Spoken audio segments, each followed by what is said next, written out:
Hi, I'm Roxy Rose, and if you've seen from my other video, I told you that I was going to run out and I was going to go enjoy the sun because this is the first sunny day we've had in a long time. In fact, this is the first time this year that I've been able to wear shorts.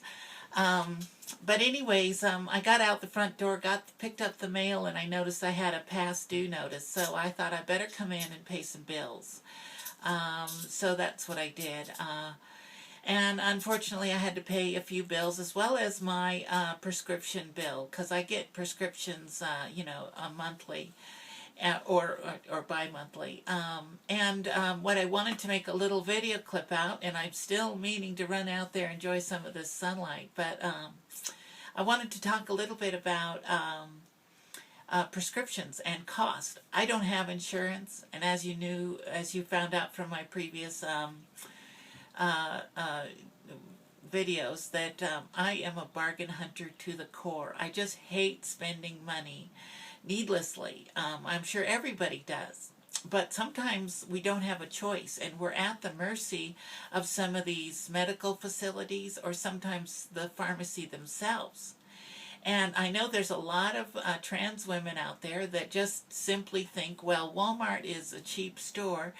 Their prescriptions are going to be the cheapest. Well, that's not true. Not at all.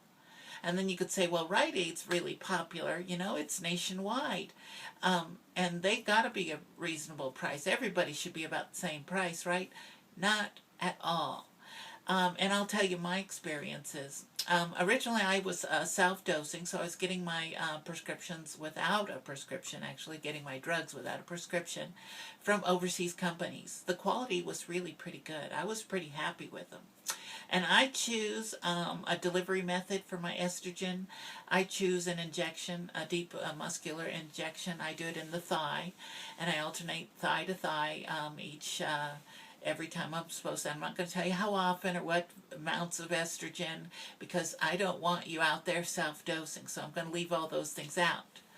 Yeah, I give myself an injection in the hip or the thigh area, and I alternate the thighs. I'd rather do it in the buttocks, but I can't seem to.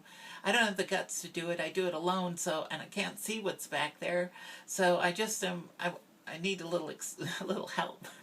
But anyways, so I give myself an injection of estrogen, and I take spiroloctane, and I also take progesterone, and I alternate or I cycle progesterone.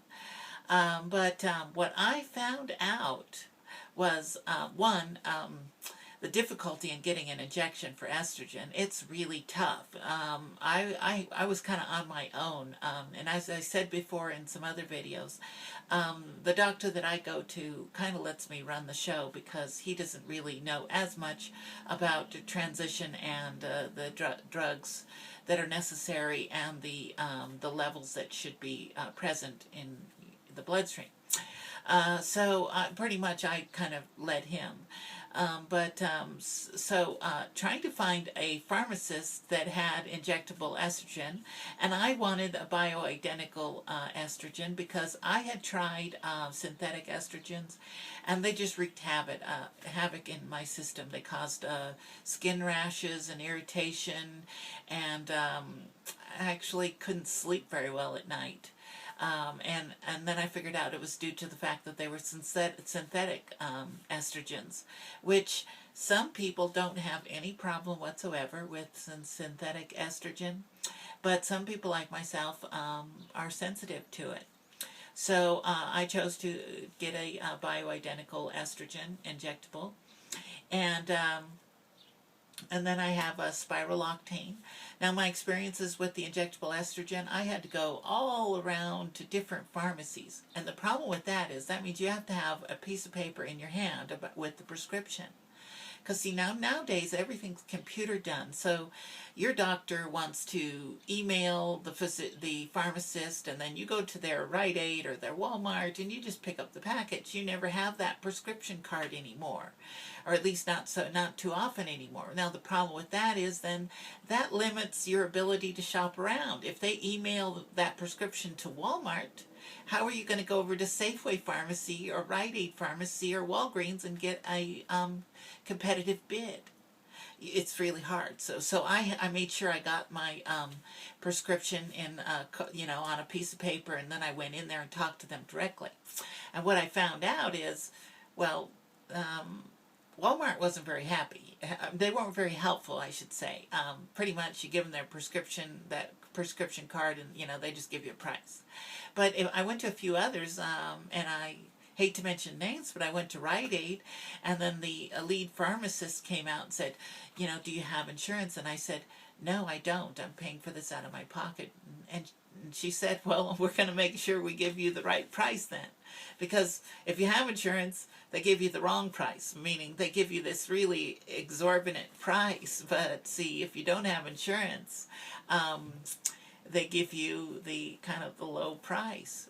So with like my Spiraloctane, I went to Safeway, Walgreens, Rite Aid, Walmart, and Rite Aid, and everybody wanted anywhere from $79 to $59 for 100 tablets of 100 milligrams of Spiraloctane. I'm not going to tell you how often I take those, so I'm leaving that information out.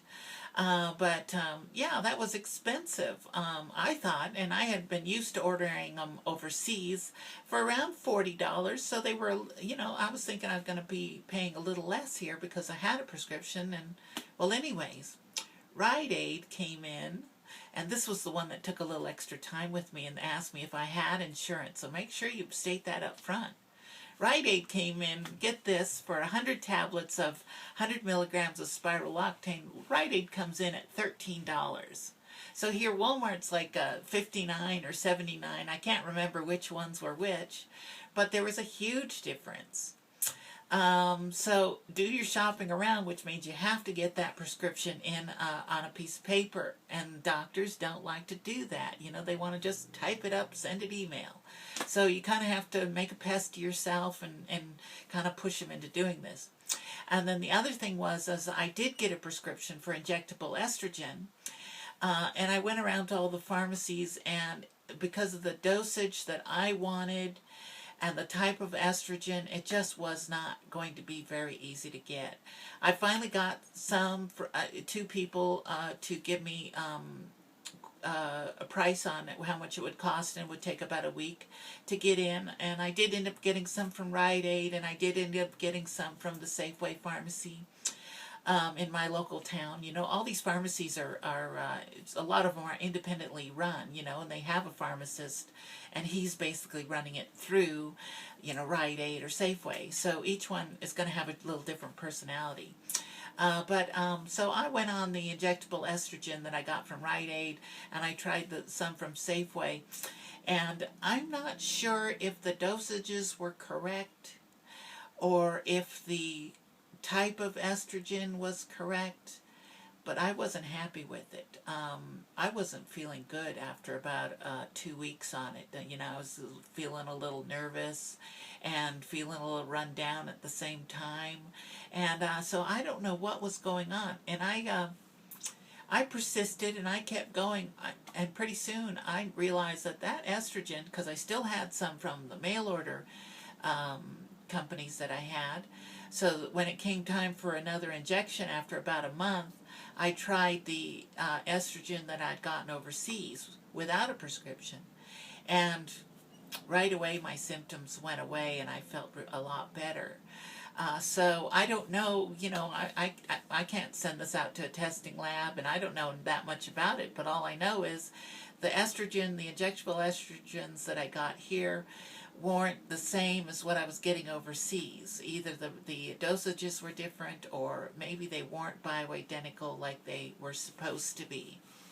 So those are my experiences. Now as for progesterone or progesterone, I didn't have any problem with that. I took that in capsule form, and pretty much the prices were all about the same. But, just the Spiraloctane alone saved me a ton of money. So do your homework, as Roxy Rose always preaches, and don't settle for 1 or 2 pharmacies. Try to get 3 or 4. It's a lot of trouble and a big pain, but do it and it'll pay off. And also make a pest to yourself, get that written prescription, and go to the pharmacist and tell them if you don't have insurance, tell them you don't have insurance, and tell them to give you that good price, the friend price, or whatever they want to call it, So that's just a little video clip on hormones and getting your best price. And if you have some information to share with me about good prices on hormones, please let me in. I'll try and pass it along to the other trans women out there. So this has been Roxy Rose talking a little bit about hormones and prices and cost.